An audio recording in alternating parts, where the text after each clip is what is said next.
biggest question arises how students across India and in this school, they will keep that momentum, of preparing, learning, going till business study gets over. There is a very simple answer to this. बहुत सारी books एक साथ नहीं पढ़नी. It will waste a lot of time. So there might be many students across India जिनकी जो है अभी आंखें खुली होंगी. अरे भाई 2 मंथ भी नहीं रहे बोर्ड एग्जाम्स के. So especially for those students, I mean, how do they should start preparing for business studies? उनको फोकस करना है फर्स्ट सिलेक्टेड टॉपिक्स पे एंड सेकेंड पॉइंट जो बहुत सारे बच्चे मोस्ट ऑफ बच्चे बीएसटी में मिस आउट करते हैं वो writing practice. Do you have any technique, by which probably they can revise quickly and can remember things for a longer period of time? So I guess ये 4 steps अगर आप follow करते हैं तो you will be having a great results for sure. Good morning, namaskar, sat sri akal and namaste students. Welcome to Dr. Singh's class and on behalf of PP Savani Group of Schools and Radiant English Academy Surat, I welcome you once again. और आज मैं आपको मिलवाता हूँ धुरंधर से, खिलाड़ियों के खिलाड़ी से. अरे चिंता करने की जरूरत नहीं है, मैं कोई आपको फिल्म स्टार से नहीं मिला रहा हूँ. मैं आपको मिला रहा हूं मेरे स्कूल के बच्चों के superstar. Let's all welcome Rohit sir. Sir welcome on board this podcast. और रोहित सर जो है वो हमारे स्कूल में पिछले 10 सालों से बिजनेस स्टडीज सब्जेक्ट पढ़ाते हैं. इनका पढ़ाने का जो एक अंदाज है वो निराला है. तो और जानते हैं बिजनेस स्टडीज के बारे में, क्योंकि आप सभी को पता है कि कुछ ही दिनों में, शायद लगभग 2 महीनों के अंदर जो है सीबीएसई स्टैंडर्ड 12 की बोर्ड एग्जाम शुरू होने वाली है. और बच्चे जो है इस समय उनकी टेम्परेचर, बॉडी टेम्परेचर जो है वो 98.6 डिग्री फ़ारेनहाइट नहीं है, वो 104 डिग्री फ़ारेनहाइट है, क्योंकि इतने बड़े बड़े हैवी सिलेबस के साथ. So welcome once again. Sir, BS, business studies, it's a major subject, in commerce. Definitely. And above all, it is purely theoretical.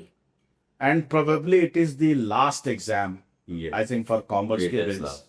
Now, the biggest question arises how students across India and in this school, they will keep that momentum, of preparing, learning, going till business study gets over.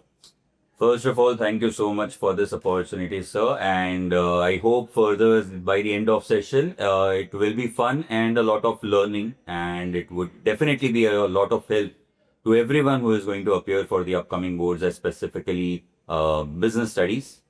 Coming to your question, sir, definitely a very important question. Students बहुत ज़्यादा problem face करते हैं कि sir पूरे साल हमने बहुत मेहनत की है पर मार्क्स नहीं आ रहे हैं. लास्ट क्लास में डिमोटिवेट हो जाते हैं, कभी कभी एंथुजियाज्म लो हो जाता है. So how do we keep that momentum going on? There is a very simple answer to this. Let us say you have done a lot till now, then you have to do only a little, and that little includes first what you don't have to do is बहुत सारी books एक साथ नहीं पढ़नी है. It will waste a lot of time. You pick one good book with the obviously guidance of the teachers and you stick to it. ठीक है. बहुत in depth पढ़ने का भी टाइम नहीं है, because CBSE for business studies, it is not more about learning but understanding. So if you're thorough with the concepts, I feel you'll be good to go. And for the remaining around a month or so for BST exam, I feel when you stick to one book, you are clear with the concepts, and then later on, we'll be also be discussing about the presentation. But to have the momentum going on, just pick one book, stick to it, and then later part you will start practicing papers. तो चीजें खुद automatically आपको वो motivation आता रहता है. बच्चे paper practice करने से पहले डीमोटिवेट हो जाते हैं बिकॉज उनको लगता है कि मेहनत बहुत की है पर मार्क्स में नहीं दिख रहा है, but it takes time. So I feel for students, बिल्कुल डीमोटिवेट होने की कोई ज़रूरत नहीं है. आपके मार्क्स अभी कम आ रहे हैं, ज़्यादा आ रहे हैं, मीडियोकर परफॉर्मेंस है या बहुत अच्छा परफॉर्मेंस है, just take learning out of it. Final boards, I am pretty sure that if you keep, if you stick to things that we are discussing right now, you'll, pass with great marks for sure. So just keep studying regularly. Consistency is the key to, precisely sum it up. Most of the students across India, sir, either they have completed their pre-boards or probably they are on the verge of completing their pre-boards. और chance में भी है कि बहुत सारे बच्चे जो है फेल भी हो गए होंगे प्री बोर्ड्स में, क्योंकि एक स्कूल का नेचर है थोड़ा प्री बोर्ड्स में टफ करप्शन करे, सो दैट स्टूडेंट्स एक उनको एक घंटी इलेक्ट्रिक शॉक लगे उनको कि भाई अब तैयार हो जाओ. जाग जाओ. So there might be many students across India जिनकी जो है अभी आंखें खुली होंगी, अरे भाई 2 मंथ भी नहीं रहे बोर्ड एग्जाम्स के. So, especially for those students, sir, I mean, how do they should start preparing for business studies? It is very well known and heard that जब जागो तब सवेरा. So I believe in that, but not completely. अब नहीं जागे तो problem भी आ सकती है, but there is still a lot of time. Specifically talking about those students as you mentioned कि जिन्होंने assume कर लेता हूँ कि अभी तक थोड़ा lethargic आलसी बिहेव किया हो या मार्क्स नहीं आ रहे, whatsoever the reason might have been, उनके लिए स्पेसिफिकली बहुत इंपॉर्टेंट है. उनको फोकस करना है फर्स्ट सिलेक्टेड टॉपिक्स पे. वो हम डिस्कस करेंगे आगे प्रोबेबली कि कौन से टॉपिक्स है जो आपके इंपॉर्टेंट है. अगर आप वो टॉपिक्स कवर कर लेते हो तो as I said you are very well prepared. And second point जो बहुत सारे बच्चे, मोस्ट ऑफ बच्चे बीएसटी में मिस आउट करते हैं, वो राइटिंग प्रैक्टिस. राइटिंग प्रैक्टिस से आपका लर्निंग स्ट्रांग होता है और जब आप सही लिखते हो ना तो वो आपको कॉन्फिडेंस देता है. तो अगर अभी तक आपके मार्क्स नहीं आ रहे हैं तो definitely as you said most of schools they are not having a lenient approach towards checking, which is a very good part. But also having said that student should not rely on that कि boards में बहुत easy checking होगा. नहीं, हमें सिर्फ अपने preparation पे focus करना है. और प्रिपरेशन फॉर स्टूडेंट्स और not scoring good till now pre boards में सिंपल सा फंडा है, stick to basics, work a little on your presentation, and most importantly try to write as much as possible by devoting a little time out of your schedule to writing. So a part has to be devoted to learning and a part has to be devoted to writing. And then the keywords, 2 things specifically. One, the head points. So all the students, they know already, you are aware of it, कि BST is all about headings. One thing challenging is case study. Then you have to learn the head points and then you have to write the keywords. Can you suggest some study plans for our students? Definitely, sir. It is not too complicated, so it applies to almost everyone, whether you are a ranker or you are, on the line of passing. This pattern will be applicable to all. Step 1, as I said previously, but that is very important, so I'll repeat it again. एक book decide करो और dedicatedly वही book पढ़ो. बच्चे बहुत सारी books पढ़ने के चक्कर में एक बुक भी पूरी नहीं पढ़ पाते. तो पहले तो आप एक बुक पढ़ रहे हो, उसी को फोकस करो. सेकेंड स्टेप आता है आपका प्रिपरेशन का, जो हेड पॉइंट्स है, वो हेड पॉइंट्स आप लिख के एक जगह पे पूरे सेग्रीगेट करके पढ़ लो. One preferable methodology is mind map. I am pretty sure most of BST teachers across the nation वो माइंड मैप पे फोकस करते ही हैं. तो step 1, stick to a book. Step 2, mind map बना के आप वो कंटेंट को साइड पे करके फिलहाल हेड पॉइंट एक साइड पे लिख लीजिए. स्टेप 3, वेरी इंपॉर्टेंट, इज अगर कुछ बच्चों को वो हेडिंग्स बहुत सारे हैं और याद नहीं रह रहा है, तो न्यूमोनिक्स एक तरीका है उस चीज को याद रखने का. न्यूमोनिक्स जिसको आइडिया नहीं है, न्यूमोनिक्स कोई भी चीज को शॉर्टन अप करके इजी वे आउट होता है याद करने का. एक कॉमन एग्जांपल है जो सबको मोस्ट ऑफ अब पता ही होगा, which We is will talk about mnemonics sir, later on. so step 3 is once you have created a shortcut, we will discuss, then remember the keywords. So when there are 4 points in an answer in a point, you only remember 4 keywords or 6 keywords. तो आपको खुद समझ में आएगा कि BST वैसे लेंदी है, लेकिन जब ये पैटर्न फॉलो करोगे तो इतना लेंदी आपको नहीं लगेगा. Once these steps you cover it up, most important through all the steps समझना बहुत जरूरी है. Once you have understood the concept, आपने हेड पॉइंट्स लर्न कर लिए, फिर एग्जाम में CBSE is appreciative of the fact कि बच्चे अपने वर्ड्स में वो आंसर लिखते हैं. Students fail to realize and they mug up everything. Practically part A और पार्ट बी जो बीएसटी का सिलेबस है, 12 चैप्टर्स है, लेंदी टॉपिक्स है, तो वो पूरा मगअप करना is almost impossible in one academic year. तो चीजें जब आप समझ के कीवर्ड्स याद करके आंसर फ्रेम करते हो तो you are good to go, and this applies to rankers as well as to the students who are facing difficulty in BSc.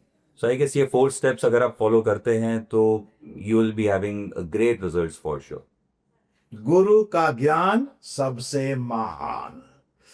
Well, sir, in mathematics, if you see, first, students are taught the skills of addition, then subtraction, then multiplication, final division. This is how it goes. So in business studies, do we have something like this, that these are the set of chapters which we need to focus first and thereafter the remaining chapters? Definitely, sir. In fact, out of all the subjects, BST में बहुत clear cut वो demarcation है.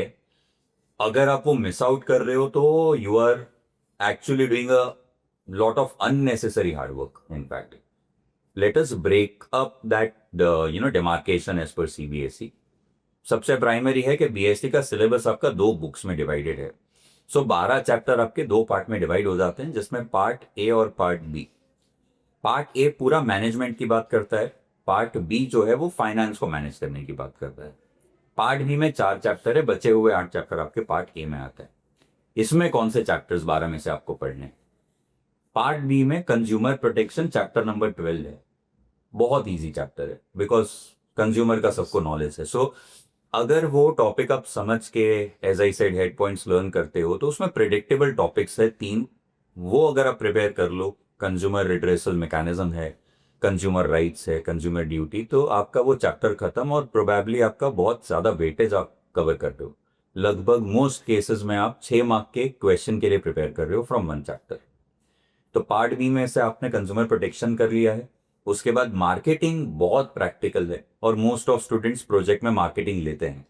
सो if they have sincerely prepared the project then they are good to go with that. But still उसमें एक topic है specific which is factors affecting pricing decision. वो कर लेना इज एडवाइजेबल. तो आपका वो एक चैप्टर काफी हद तक हो जाता है. बाकी 2 चैप्टर जो बचते हैं, फाइनेंशियल मार्केट और फाइनेंशियल मैनेजमेंट, उसमें भी टॉपिक सिलेक्टेड है. सेबी के फंक्शंस है, स्टॉक एक्सचेंज के फंक्शंस है. इसके सिवाय आपका फैक्टर्स अफेक्टिंग करके टॉपिक्स है. इतना कर ले तो आपका पार्ट भी खत्म हो रहा है. और लगभग आपका 80 मार्क्स के पेपर में 35 मिनिमम मार्क्स आप प्रिपेयर कर लेते हो. मतलब पास होने वाला टेंशन जो बच्चों को होता है वो तो आपका यहीं पे निपट जाता है. मैंने 8 चैप्टर तो अभी तक अनटच्ड रखे हैं. तो part B is more than enough if you simply want to pass. But सिर्फ पास तो होना नहीं है. हमें पार्ट ए पे जब आते हैं तो पार्ट ए में principles of management chapter number 2 है. उसमें फेओल के प्रिंसिपल्स अगर आप कर लेते हो तो अगेन मोस्ट केसेस में हर साल ऑब्जर्व किया गया है कि एक क्वेश्चन आता ही है अच्छे खासे वेटेज का. उसके बाद उस चैप्टर से साइंटिफिक प्रिंसिपल्स कर लेने. फिर आते हैं POSDC, planning, organizing, staffing, directing and controlling. इसमें कंट्रोलिंग बहुत छोटा चैप्टर है. पूरे चैप्टर में ही 3 टॉपिक है. वो आपने कर लिया तो आपका एक और बोर्ड के पेपर का क्वेश्चन हो गया. स्टाफिंग एक बड़ा चैप्टर है पर बहुत इंपॉर्टेंट है, वेटेज ज्यादा होता है. तो आप ये चैप्टर्स भी अब कर लेते हैं. मैंने अभी तक लगभग 5 से 6 चैप्टर तो बोले ही हैं. अभी तक बोले गए चैप्टर्स भी अगर आप कर लेते हो तो सिंसियरली ये कंप्लीट करने से आपका 80 में से लगभग 55 to 60 मार्क्स तक का प्रिपरेशन हो जाता है. So whichever category of student we are talking to, इतना सबके लिए सेम रहेगा. और इतना कर लेना मतलब is more than enough to have above average score. इसके बचे हुए चैप्टर्स में भी डिटेल में है, टॉपिक्स है. आप वही टॉपिक्स कर लो तो 70 प्लस लाना तो मतलब लिटरली, टेक्निकली और प्रैक्टिकली बच्चों का ही खेल है. तो आपके लिए कोई बहुत बड़ा टास्क होना नहीं चाहिए अगर आप 70 प्लस स्कोर करना चाहते हैं तो. सुन लिया बच्चों, रोहित सर लड्डू बांट रहे हैं बीएस के.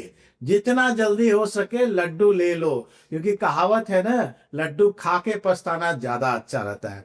Sir, business studies purely theoretical in nature. Many students they keep on telling me, sir, I learn, I forget, I learn, I forget. पढ़ता हूँ भूल जाता हूँ, पढ़ता हूँ भूल जाता हूँ, learn, relearn, and they keep on forgetting. Do you have any technique, by which probably they can revise quickly and can remember things for a longer period of time? There are many techniques to do so sir. First तो आपको लिखना तो पड़ेगा बेटा. अगर आप सिर्फ किताब खोल के बैठे हो और पढ़े जा रहे हो, लर्न किए जा रहे हो, तो मोस्ट ऑफ लर्नर्स जो है वो पैसिव हो जाता है. आपका लर्निंग ही पैसिव हो जाता है.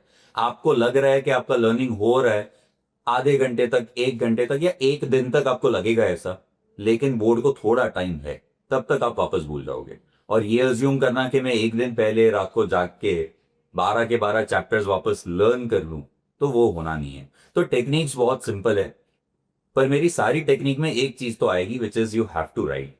उसके बिना नहीं होगा. सबसे पहला टेक्निक वही है जो मैंने पहले भी बताया आपको, कि हर चैप्टर का आपको खुद, किसी बुक में दिया गया माइंड मैप नहीं, आप खुद उस चैप्टर का माइंड मैप बनाओ. होता क्या है, अगर मुझे अभी कोई रैंडम चैप्टर दिया जाए जो मैंने आज तक नहीं पढ़ा है और मुझे बोला जाए आधे घंटे में आपको लर्न करना है, मैं अगर उसको सॉर्ट करके एक माइंड मैप खुद बनाऊं, तो माइंड मैप बनाने की प्रोसेस में मुझे आधी चीजें याद हो जाती है. फिर बची हुई आधी चीजें मैं वो मेरे बनाए गए माइंड मैप से ही मेमोराइज करता हूं. प्लस आपने राइटिंग किया है, सो स्टेप 1 में आपने रीड किया, स्टेप 2 में आपने थोड़ा समझने की ट्राई की, स्टेप 3 आप उस चीज को लिख रहे हो. इतने स्टेप्स में ही आपका 50% लर्निंग हो जाता है. So one method to memorize for a long period is try to jot down points and create it in a form of mind map. ये एक तरीका है. बाकी दूसरा पहले भी मैंने मेंशन किया है कि हेड पॉइंट्स लर्न करने में बहुत दिक्कत होती है बच्चों को, because features importance her chapter में आता है, तो थोड़ा बच्चों को बोरिंग लगने लगता है, बिकॉज वो लर्न नहीं कर पाते हैं. बोरिंग है नहीं. तो उसका तरीका मैंने आपको बताया कि आप न्यूमोनिक्स अगर बनाते हैं तो काम बहुत ईजी और बहुत मजे से आप वो लर्निंग कर लेते हो. और वो न्यूमोनिक्स भी अगर आप खुद बनाएं थोड़ी मेहनत करके, it won't take much time, तो और बढ़िया. बिकॉज खुद बनाया गया न्यूमोनिक या खुद बनाया गया माइंड मैप इंसान नहीं भूलेगा, कभी नहीं भूलेगा. कॉपी नहीं करना है, ट्राई करना है कि हम खुद उस पर वर्क करें, थोड़ा टाइम डिवोट करें, but that time I guarantee you, I promise you, will be very productive. Sir, many students they score 80 out of 80 in business studies. There are many students who wish to score 100% marks. Now, as far as the questions are concerned, having 2 marks, 3 marks, or 5 marks weighted, that's fine. Okay, they can write down. I'm talking about especially 1 mark question, MCQs, and case studies. Now, the nature of the question is such: if it is right, you get 1 out of 1, and if it is wrong, you get 0. There is nothing half or 1/4. So, especially for those students who wish to score 80 out of 80 in this business studies subject, can you please tell all the students that, which are the areas which they really need to look out for, especially the 1 mark question and case studies? Very important sir. I have seen many students जो board के exam के result में BST में 80 में से 78, 79 या 77 पे अटक जाते हैं. तो ये बहुत क्लियर होगा कि उस बच्चे के एमसीक्यू गलत है 1 मार्क. और कुछ बच्चे जो है वो 72, 73 पे अटक जाते हैं, तो उनमें चांसेस है कि वो 6 मार्क की केस स्टडी रॉन्ग कर रहे हैं, या तो 3-4 मार्क के क्वेश्चंस में उनकी गलती हो रही है. एमसीक्यूज में read the questions 2 to 3 times at least. अब MCQs को भी थोड़ा अगर आप कैटेगराइज करोगे तो आप समझोगे पैटर्न को. BST में एक डायरेक्ट MCQ आते हैं, उसमें बच्चों को प्रॉब्लम नहीं आएगी अगर आप ऑलरेडी 70+ स्कोर कर रहे हो या एम भी रख रहे हो. MCQs में आपको प्रॉब्लम नहीं आनी है. सेकेंड कैटेगरी ऑफ MCQ आते हैं आपके असर्शन रीजन. असर्शन रीजन में मार्क्स आपके बहुत जा सकते हैं अगर आप उसको सॉल्व करने का तरीका ना समझो. असर्शन के एंड पे आप बिकॉज लगा के जब रीजन पढ़ते हो तो 99% केसेस में अगर आपके कंसेप्ट क्लियर है तो आपका आंसर सही होगा. थर्ड कैटेगरी ऑफ क्वेश्चंस आते हैं स्टेटमेंट 1 एंड स्टेटमेंट 2, जहां पे एनालिसिस होता है. It is almost like MCQ.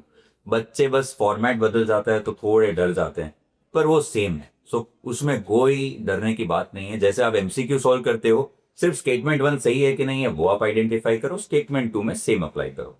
और लास्ट बीएसटी में खास करके रहता है picture based question for 1 mark. उसमें एनसीईआरटी की बुक में जो इमेजेस दी गई है, अगर आप वो कर लेते हैं और उसका टॉपिक याद रखते हैं तो वो भी इजी है. तो एमसीक्यू तो आपके सॉर्टेड है, सिर्फ आपको असर्शन रीजन पे ध्यान रखना है. और असर्शन रीजन भी इतने सारे नहीं आते हैं, वो सिर्फ एक प्रोपोर्शन कवर करेगा आपका आउट ऑफ 20 एमसीक्यूज. तो 1 मार्क तो आपका सॉर्ट हो जाता है. सेकेंड कैटेगरी आती है सीधा ऑपोजिट, 6 मार्क. 1 मार्क में इतना दुख नहीं होता है सर. 6 मार्क में बच्चों को मैंने देखा है, जब घर आते हैं, पढ़ते हैं, एग्जाम हॉल के बाहर निकल के मुझे सही जवाब देते हैं, पर लिख के कुछ और आता है. उसका सबसे बड़ा रीजन है कि आप केस स्टडी को पढ़ रहे हो, आप समझ नहीं रहे हो. स्टेप बाय स्टेप उसको समझिए. 6 मार्क्स में कोई भी केस स्टडी आती है तो पहले तो क्वेश्चन पढ़ो कि आपको पूछा क्या है, आपको ढूंढना क्या है, what are you looking for in the case based question. Question पढ़ने के बाद आप उसका केस जो दिया हुआ है वो पढ़िए. एक बार पढ़ो, समझ नहीं आ रहा है, आप दूसरी बार पढ़ो. ठीक है, यही क्वेश्चंस है कॉम्पिटेंस बेस्ड जिसमें आपको टाइम जाएगा. अगर आपका लर्निंग हो चुका है, direct question won't take much time, तो आप 2-3 बार पढ़िए.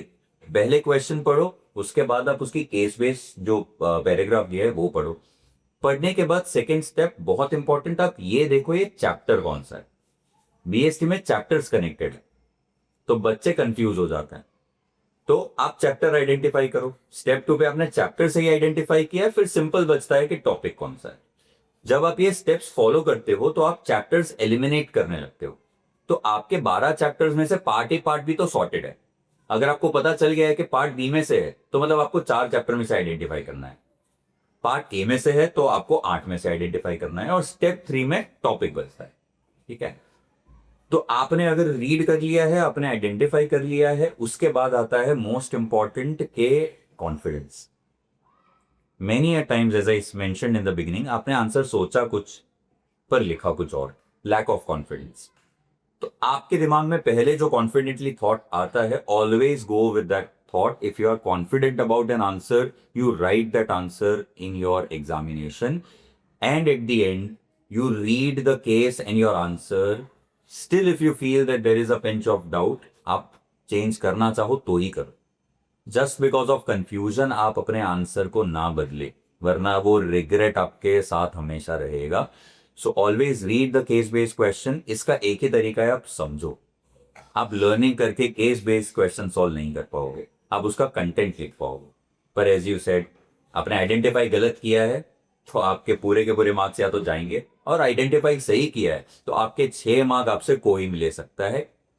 दैट इज इम्पॉसिबल कि आपने सही आइडेंटिफाई करके आपके मार्क्स नहीं आ रहे.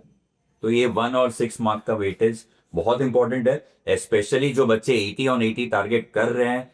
ट्रस्ट में kids, 80 on 80 for BST is very easy. Just keep in mind जो हम डिस्कस कर रहे हैं अभी, वो पॉइंट्स को अपने प्रिपरेशन में आज की डेट से इनकॉर्पोरेट कीजिए, and then you see the results. I guarantee you कि आपके बीएसटी में 80 ऑन 80 लाने से कोई नहीं रोक सकता. कभी देखा है क्या कि समुद्र की लहरें आपके लिए रुकती है? Students, time and tide waits for none. Sir, 3 hours paper and a child prepares for almost 11 to 12 months. So whatever the child does in those 3 hours, that reflects upon the child's work, hard work, whatever he or she has done in the entire year.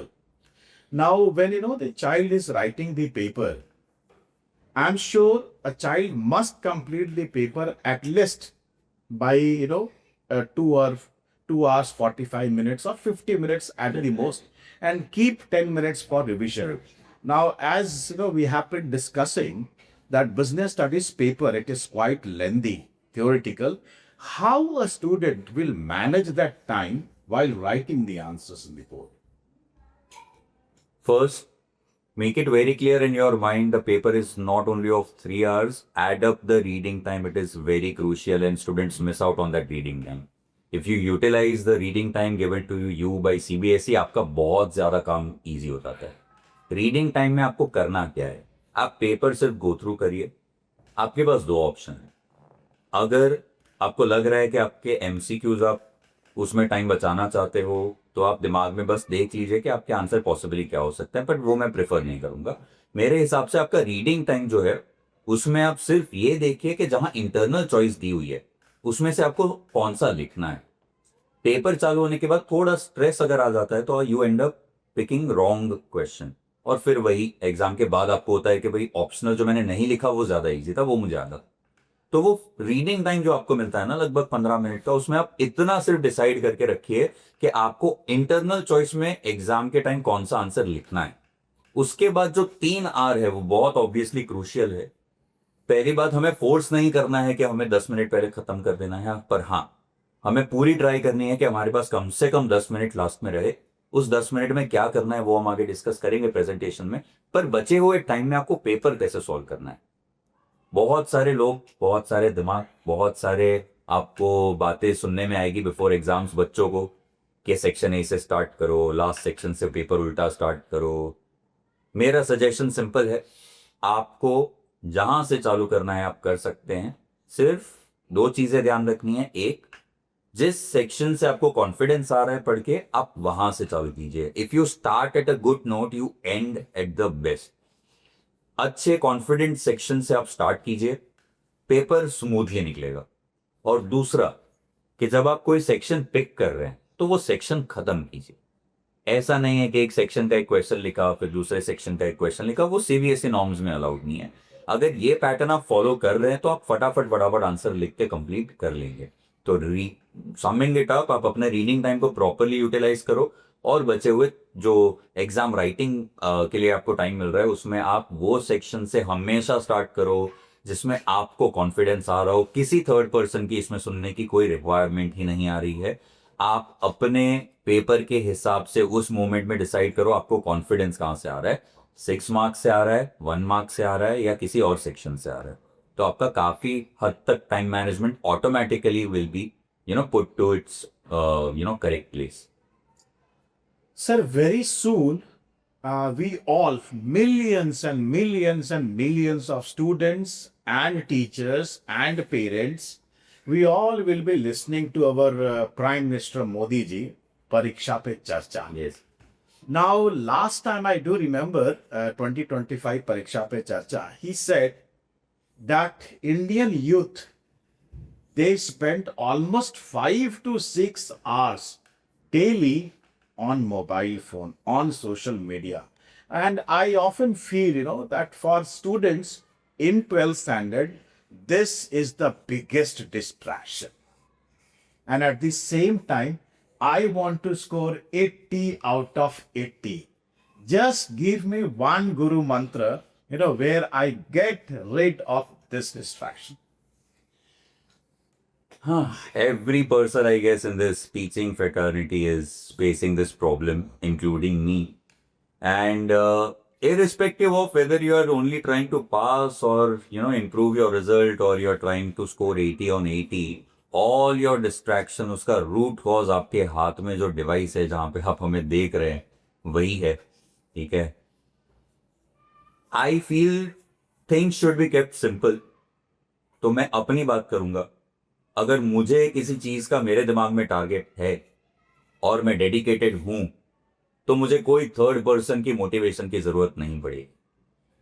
So the only what ever you से गुरु मंत्र और anything, but मेरा simple सा advice यही है कि आपका जो गोल है, गोल कुछ भी हो सकता है। आपको 80 में से 65 लाने हैं या 80 में से 80 लाने हैं, 100 में से 100 लाने हैं। अगर आप उस गोल पे बचे हुए अब टाइम पे डेडिकेटेडली रहते हो तो बहुत प्रैक्टिकल है। 1 डेढ़ या 2 महीने तक अगर आप फोन मिनिमम यूज कर ले या छोड़ दें लेटेस्ट से, तो उसके बाद तो मतलब आप एंजॉय ही करने ही वाले हैं। So it is all about a few weeks, some month probably. Goal, आपका विजन अगर क्लियर है तो वो विजन तक पहुंचने के लिए जो फॉग है वो आपका फोन है, you have to clear the miss. वो जब तक आप क्लियर नहीं करेंगे तो या तो आप डेडिकेटेड नहीं हो या तो आप कभी वो गोल अचीव करना चाहते ही नहीं थे। तो goal should be clear and the miss must be clear. अगर ये हो जाता है तो आपको किसी की मोटिवेशन की जरूरत नहीं पड़ेगी। Self motivation is, I feel, is the best motivation. Just imagine आपके 80 on 80 आ जाते हैं, तो उसके बाद आप वही फोन यूज करके you will boast about it कि मेरे 80 on 80 आए हैं। वो आपके फोन का सही यूज होगा। पर अगर आप वो करना चाहते हैं तो थोड़े टाइम के लिए अपना फोन जो है वो दे दीजिए पेरेंट्स को, या लॉक करके रख दीजिए कबर्ड में, या कम से कम अगर ये थोड़ा इम्प्रैक्टिकल लग रहा है तो यूज उसका डेफिनेटली हम कम कर सकते हैं, या प्रोडक्टिव तो डेफिनेटली कर सकते हैं जैसे अभी आप ये कर रहे हैं। लक्ष्य 2026, अर्जुन बनो अर्जुन, जिसे सिर्फ और सिर्फ उस चिड़िया की बाईं आंख ही दिखाई दी जब वो परीक्षा देने गया था। सर, दिस नाउअडेज स्टूडेंट्स के दिमाग में one word, it has become like Bible for them, PYQ, PYQ, PYQ and PYQ, previous year's question. How important is that, sir? It is important, but मैं ये नहीं बोलूंगा कि it is everything. PYQs definitely आपको idea आ जाता है कि आप जिस पेपर के लिए अपियर करने वाले हो उसका स्टैंडर्ड क्या रहेगा। तो अगर कोई बच्चा थोड़ा अलग पैटर्न से पढ़ रहा है कि बस उसके दिमाग में एज यू से PYQ चल रहा है और अपने प्रिपरेशन को छोड़ के बस PYQ सॉल्व कर रहा है, तो let me tell you kids कि वो सेम क्वेश्चन तो नहीं आने वाले। CBSE as it is question उठा के नहीं देने वाली है। पहला वही है कि आप अपना प्रिपरेशन पहले कंप्लीट कीजिए। प्रिपरेशन के बाद आपके पास जितना मैक्सिमम टाइम बचता है आपको पेपर ही सॉल्व करना है। अब जब आप पेपर सॉल्व करते हो तो पहले आपको PYQ ही करना है। पहले जितने 3 4 या 5 साल तक के PYQs I guess more than enough है, उससे ज्यादा करने की जरूरत नहीं है, बिकॉज पैटर्न ही अलग था। लास्ट 4 से 5 साल के आपने PYQ कर लिए हो तो उसके बाद आपको सिर्फ मार्केट में जो पेपर्स अवेलेबल है पब्लिकेशन से वो सिंपली आपको सॉल्व करते जाना है। बट वापस हाईलाइट कर रहा हूं, गिवन कि आपकी प्रिपरेशन, आपका लर्निंग, आपका अंडरस्टैंडिंग और कंसेप्ट्स की क्लैरिटी इज डन, उसके बिना PYQ आपको हेल्प नहीं करेगा जितना वो करना चाहिए। प्रिपरेशन के बाद PYQ जितना एफिशिएंट और इफेक्टिवली यूज किया जा सकता है, विदाउट प्रिपरेशन वो उतना ही आपका टाइम बर्बाद भी करेगा। तो ये बहुत इंपॉर्टेंट है, बहुत अच्छा क्वेश्चन है। ये कंसर्न रहते हैं बिकॉज मार्केट में अभी वो हवा रहती है कि आप PYQ कर लो आप निकल जाओगे, PYQ कर लो निकल जाओगे। तो वो तो PYQ के बिना भी आप निकल सकते हो अगर आपकी प्रिपरेशन हो गई है। So PYQ is important, but as I said it is not everything. So do practice it once your preparation is done. Sir, I think by now, more or less, what I feel is that most of the students, they are almost, in that mind to prepare for the exams. So hardly, few days are remaining, 45, 50 days. What do you think the biggest mistake a student does right now while preparing for the board exams? Given that almost of students, उनकी seriousness अभी peak पे होती है और कुछ की अभी चालू होती है, biggest mistake generally that students make I feel is कि टाइम मैनेजमेंट बहुत ज्यादा डिसप्रपोर्शनेट हो जाता है, बिखरा पड़ा होता है, कि सेल्फ स्टडी नहीं होती है। ठीक है, वो टाइम अब निकल चुका है कि आप टॉपिक्स किसी से समझते जा रहे हो। Doubts is a different thing. Topics मैं अज्यूम कर रहा हूं कि आपने समझ लिए हैं, उसके बाद अब आपको रीडिंग राइटिंग पे फोकस करना स्टार्ट कर देना है। एंड दैट टू, अगर मैं जनरली बोर्ड के परसेंटेज के हिसाब से बताऊं तो हर सब्जेक्ट को टाइम देना इज वेरी इंपॉर्टेंट। कुछ बच्चे हैं वो जो सब्जेक्ट बहुत वीक है सिर्फ वही करते रहेंगे। कुछ बच्चे हैं जिनको जिसमें इंटरेस्ट है, जैसे मान लेते हैं कि BST में अच्छे मार्क्स आए जा रहे, तो वो उसी को टाइम देते जाते हैं। इससे आपका परसेंटेज नहीं बनेगा, इंडिविजुअल सब्जेक्ट का अचीवमेंट शायद बन जाए। एंड आई गेस हमें परसेंटेज का ही लेना देना है, एक सब्जेक्ट में सिर्फ मार्क्स बढ़ा के कोई फायदा नहीं है। तो time management I feel is very important. Second is the material you are reading, बहुत अवेलेबल है। मैंने स्टार्टिंग में भी बोला, मैं वापस वही बोल रहा हूं, बहुत सारा मटेरियल नहीं पढ़ना है। एक ऑथेंटिक मटेरियल आपके टीचर के गाइडेंस के अंदर पूछ के आप रेफर कीजिए, और सिर्फ उसको अपनी वर्शिप कीजिए, आप उसको अपना बाइबल समझे, जो समझना है समझे, आप उसको गीता समझे, लेकिन सिर्फ डेडिकेटेडली वही एक बुक पढ़े। बहुत सारे बच्चे 4-5 बुक अलग-अलग पढ़ने बैठ जाते हैं। वो बच्चा कुछ नहीं समझ पाता है, उसका दिमाग में कन्फ्यूजन बढ़ता रहता है और वो कन्फ्यूजन बढ़ते-बढ़ते बोर्ड एग्ज़ाम तक वो पेपर में रिफ्लेक्ट करता है। वो जब रिकॉल करेगा आंसर तो उसके आंसर्स अलग-अलग सोर्सेज़ से आ रहे होंगे। तो वहां गलती करने के चांसेस उसके बढ़ जाते हैं। तो एक ही बुक पढ़ो, डेडिकेटेडली पढ़ो और हर रोज पढ़ो। अगर आप ऐसा सोच के बैठे हो कि मैं हफ्ते में 1 या 2 दिन एक सब्जेक्ट पढ़ लूं, फिर 6 दिन का गैप आए, तो आपको वो चैप्टर वापस पढ़ने पड़ेंगे।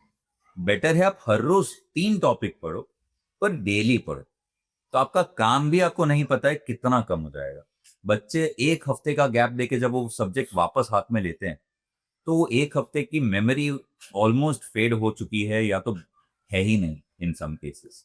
तो टाइम अब तो बहुत क्रूशियल हो जाता है और वो टाइम को आप यूटिलाइज कैसे करते हो वो मेरे हिसाब से बहुत ज्यादा क्रूशियल बन जाता है बच्चों के लिए। रोहित सर, आपसे सुनते सुनते है ना मुझे मेरे स्कूल डेज याद आ गए। I cannot recollect correctly whether it I was in 6th standard और 7th स्टैंडर्ड, बट मैथ्स में कंसेप्ट आता है trigonometry, sine theta equal to perpendicular upon hypotenuse, cos theta, tan theta. अब वो जो है ना, एक 11 साल 12 साल के लड़के को जल्दी याद नहीं रहता था। और मैथमेटिक्स टीचर जो है ना, वो गुंडे होते हैं हर एक स्कूल के। I am sorry, I know using this unparliament word, but basically they are very strict. हमारे उस समय जम के कुटाई होती थी। तो finally, my maths teacher, I do remember, he gave us, a guru mantra, special guru mantra, and he said, "भाई एक sentence है, इसको याद कर लो." I do still remember, sir, after so many years, that some people have curly brown hair turns perfectly black. अभी some people have, इसमें जो S का फर्स्ट लेटर है, that stands for sin theta. People have, P stands for perpendicular, X stands for hypotenuse. यानी कि sin theta is equal to perpendicular upon hypotenuse. ये sentence याद कर लिया और पूरा ट्रिग्नोमेट्री की प्रॉब्लम जो है वो दूर हो गई हमारी लाइफ से। तो बीएस बेसिकली बहुत ज्यादा थ्योरेटिकल नेचर में है। इतने बड़े बड़े आंसर्स हैं। मेरे ख्याल से कोई कोई आंसर में तो you are talking about Fayol's principle and all, शायद 13-14 पॉइंट्स हैं टोटल। अभी इतना ज्यादा पॉइंट रिमेंबर करना, it is so difficult. And I think you already were talking about mnemonics and all those shortcuts. तो एक दो नेमोनिक्स सर जो हमारे बच्चों को आज दीजिए। श्योर सर, बहुत करेक्टली बोला। बच्चे बहुत ज्यादा प्रॉब्लम फेस करते हैं, स्पेशली जब 12th की शुरुआत होती है और मैं चैप्टर 2 पे अभी पहुंचा हूं और जब वो स्मार्ट बोर्ड पे जब फेयोल के प्रिंसिपल के सिर्फ नाम दिखते हैं विदाउट एक्सप्लेनेशन, तो बच्चे वहीं डर जाते हैं और वहीं थोड़ा डिमोटिवेशन वहीं पे चालू हो जाता है। तो एज ए टीचर हमारा वही काम है कि वो डिमोटिवेशन जो चालू हो रहा है वो वहीं पे खत्म करे। और बहुत बहुत ही इफेक्टिव टेक्निक है कि आप वो बहुत सारे पॉइंट्स को थोड़ा सिस्टमैटिकली अरेंज करके एक मीनिंग दे दो जो याद करना बहुत आसान हो जाता है। हर टॉपिक में हो सकता है। मैं आपको एक दो एग्जांपल्स देता हूं। एक जो सबको पता होगा, मैं स्टार्टिंग में बता रहा था आपको कि स्वॉट एनालिसिस है, बहुत कॉमन वर्ड है, हर जगह यूज होता है। अब मैं 4 वर्ड्स आपको याद करने के लिए बोलूं और 4 अल्फाबेट याद करने के लिए बोलूं तो आपका काम वैसे ही कम हो गया और एक साइकोलॉजिकली बच्चों के दिमाग में भी आ जाता है कि हाँ चलो भाई, वर्ड्स नहीं है, 4 अल्फाबेट याद करना है। अब स्वॉट एनालिसिस बीएसटी में भी है, इस साल के बोर्ड में अपीयर कर रहे हैं, उनको पता होगा। अब स्वॉट एनालिसिस में SWOT, ये अल्फाबेट याद मैंने अभी बोला है उतने में ही हो गया होगा आप लोगों को। इसका मीनिंग क्या है? स्वॉट में S का मतलब हो गया स्ट्रेंथ, W का मतलब हो गया वीकनेस, O का मतलब हो गया अपॉर्चुनिटी और T का मतलब हो गया थ्रेट। तो आपका ये 3-4 मार्क का तो टॉपिक यहाँ पे आधा खत्म हो गया, हेड पॉइंट लर्न हो गए। ये तो एक ऐसा एग्जाम्पल था जहां पॉइंट्स कम थे, तो बच्चों को होता है ये तो मैं ऐसे ही याद कर लूंगा। पर बच्चे ये रियलाइज नहीं करते हैं कि ऐसे छोटे छोटे टॉपिक 12 चैप्टर में बहुत बड़े हो जाते हैं। तो वहां भी आपको न्यूमोनिक्स बहुत हेल्प करेंगे अगर आप नहीं कर रहे हो अभी तक। दूसरा एग्जाम्पल है फेयोल्स प्रिंसिपल सर, 14 हेड पॉइंट्स है। जब मैं 12th में था, मेरे टीचर के सामने मैंने वो पहली बार जब टॉपिक देखा था, तो टू बी वेरी ऑनेस्ट मैं खुद डर गया था कि मैंने कहा चैप्टर 2 में ये हो रहा है तो 12th चैप्टर तक तो मैं शायद पहुंच भी ना पाऊं। और तब मुझे मेरे टीचर ने एक शॉर्टकट बताया था याद करने का, और उन्होंने वही बोला कि 14 स्टेटमेंट याद नहीं करने हैं आपको, आपको सिर्फ 14 अल्फाबेट्स याद करने हैं। वो 14 अल्फाबेट्स क्या है? It is dad you see USSR OIC, DAD for an example, dad. अब ये 3 alphabet which is meaningful dad, उससे आपके 3 फ्योल के प्रिंसिपल्स हो गए। फॉर एन एग्जाम्पल, डैड में पहला D division of work, A authority responsibility, तीसरा D हो गया आपका डिसिप्लिन। उसके बाद जैसे जैसे आप आगे बढ़ते हो, डैड UC, तो यू में आएगा unity of command, CS scalar chain, और ये करते करते आपको पता भी नहीं चलेगा 5 मिनट में आपके 14 फ्योल के प्रिंसिपल्स हेडिंग्स कंप्लीट हो गए। जो मेरे जिसको मैंने पढ़ाया है, हमारी स्कूल से जितने भी पढ़ रहे हैं, टू बी वेरी स्पेसिफिक, उनको ये सारे ऑलरेडी पता है। इतना तो मैं कॉन्फिडेंटली बोल सकता हूं कि सर, रेडियंट से पढ़े हुए बच्चे BST में हेड पॉइंट्स कभी याद करने की उनको जरूरत नहीं पड़नी है। और इनफैक्ट ये सेम कॉलेज में आने वाला है, सेम टू सेम। कॉलेज में अभी पढ़ने वाले जो एक्स स्टूडेंट्स हैं अपनी स्कूल के, वो अभी भी कॉल करके बोलते हैं कि सर, आपके दिए गए न्यूमोनिक्स आज भी हमें याद है, हमें जरूरत ही नहीं है कि हमें देखना पड़े, हम कॉलेज में पढ़े बिना एग्जाम देके अच्छे मार्क्स से पास भी हो रहे हैं। तो mnemonics I would say are very very important, पर अभी तक नहीं किया हो तो भी वो बहुत यूजफुल टूल है। सो अगर अभी तक नहीं किया है तो उनको यही एडवाइस है बच्चों को कि न्यूमोनिक्स क्रिएट करो, या तो है उसको यूज करना स्टार्ट करो, आपका बहुत ज्यादा काम इजी हो जाएगा। कसम से, जिसने भी ये पॉडकास्ट देखी ना, उसकी नैया पार समझो। वो BS में तो कभी भी फेल नहीं होने वाला है। ऐसे बहुत सारे नेमोनिक्स के भंडार हैं हमारे सर के पास। और yes, eight the end of this podcast definitely we will be sharing sir's email number, and you can mail him as and when you want. Sir, final advice to all these students for business studies. Keep it simple, be confident. अभी तक आपने जो किया या नहीं किया है वो भूल जाओ। मोटिवेटेड हो, डीमोटिवेटेड हो, जो भी है, हमने स्टार्टिंग में ही डिस्कस किया था, it is never too late. ठीक है, आज से पढ़ना स्टार्ट कर भी रहे हो तो भी ये पॉडकास्ट में हमने जो डिस्कस किया है, अगर वो बच्चे उतना भी कर लेते हैं तो सिर्फ पास नहीं होंगे, वो बहुत ज्यादा अच्छे मार्क्स से पास होंगे। This is almost a guarantee from my end. The only thing you need to focus on is sincerity. So that is the word that I would like to leave all the students and the listeners with. Be very sincere to all subjects, including BST. That would, do miracles for you in this upcoming board exams. छप्पड़ फाड़ के पैसों की बरसात हो रही है। अरे नहीं नहीं, पैसों की बरसात नहीं। अगर आपने ये पॉडकास्ट सुन लिया तो छप्पर फाड़ के आपको बिजनेस स्टडीज में मार्क्स मिलेंगे। इसी तरह से ये सीरीज चलती रहेगी। कुछ ही दिनों में वापस नए सब्जेक्ट के साथ फिर से डॉक्टर सिंह से क्लास में आपका स्वागत करूंगा। धन्यवाद। Thank you very much. Subscribe to Radiant English Academy